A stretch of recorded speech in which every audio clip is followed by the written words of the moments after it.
பரவாயில்ல, எல்லாம் எல்லாருமே மும்முனை போட்டி இல்ல, அது தப்பான வார்த்தை. சீமான் அவர்களை சேர்க்காம இல்ல, அது ரொம்ப தவறான பார்வை, உள்நோக்கம் கொண்ட பார்வை, குறுகிய பார்வை. பத்திரிகையாளர்கள் திமுகவுக்கு விலை போனதால வந்த பார்வை, அது மிக மிக தவறான பார்வை. குறைந்தபட்ச நியாய தர்மம் இல்லாம பேசுங்க.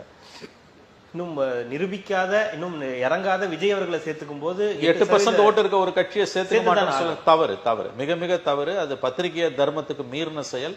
பத்திரிகையாளர்கள் தமிழ்நாட்டில் டெல்லியில எப்படி மோடி காலடியில் உட்காந்துருக்காங்களோ இங்க ஸ்டாலின் காலடியில் உட்காந்துருக்காங்க. கோதி மீடியா தான் இதுவும்.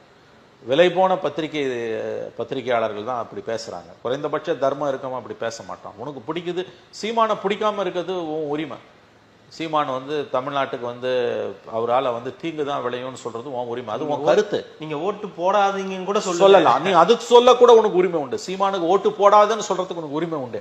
ஆனா சீமானை அங்கீகரிக்க மறுக்கிறதுக்கு ஒரு பத்திரிகையாளனா உனக்கு உரிமை கிடையாது. அவர் அங்கீகரிக்கப்பட்ட கட்சி அது. இதுவும் சட்டம், அதாவது குறைஞ்சபட்ச தர்மம் இருந்துன்னா நீ இப்படி செயல்பட மாட்டா. ஒரு மாநில தேர்தல் ஆணையத்தால் அங்கீகரிக்கப்பட்ட 8% வாக்குள்ள ஒரு கட்சியை நான் சேர்த்துக்க மாட்டேன். மும்முனை போட்டி என்பது அயோக்கியத்தனம். அதாவது அறிவாலயத்துக்கு விலை போன பத்திரிகையாளர்கள் மட்டும்தான் அப்படி நடந்துப்பாங்க. இதுல எந்த சந்தேகமும் வேணாம்.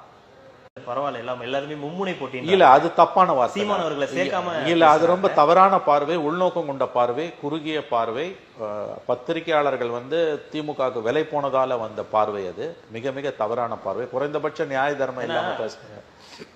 இன்னும் நிரூபிக்காத, இன்னும் இறங்காத விஜய் அவர்களை சேர்த்துக்கும் போது 8% ஓட்டு இருக்க ஒரு கட்சியை சேர்த்துக்க மாட்டேன்னு தவறு, தவறு, மிக மிக தவறு. அது பத்திரிகை தர்மத்துக்கு மீறின செயல்.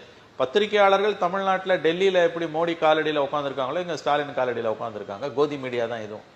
விலை போன பத்திரிகையாளர்கள் தான் அப்படி பேசுறாங்க. குறைந்தபட்ச தர்மம் இருக்கமா அப்படி பேச மாட்டான். உனக்கு பிடிக்குது, சீமான பிடிக்காம இருக்கிறது உன் உரிமை.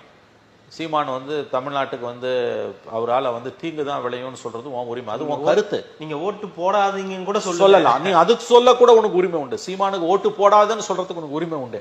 ஆனா சீமானை அங்கீகரிக்க மறுக்கிறதுக்கு ஒரு பத்திரிகையாளனா உனக்கு உரிமை கிடையாது. அவர் அங்கீகரிக்கப்பட்ட கட்சி அது. இதுவும் சட்டம், அதாவது குறைஞ்சபட்ச தர்மம் இருந்துன்னா நீ இப்படி செயல்பட மாட்டா. ஒரு மாநில தேர்தல் ஆணையத்தால் அங்கீகரிக்கப்பட்ட 8% வாக்குள்ள ஒரு கட்சியை நான் சேர்த்துக்க மாட்டேன். மும்முனை போட்டி என்பது அயோக்கியத்தனம். அதாவது அறிவாலயத்துக்கு விலை போன பத்திரிகையாளர்கள் மட்டும்தான் அப்படி நடந்துப்பாங்க. இதுல எந்த சந்தேகமும் வேணாம்.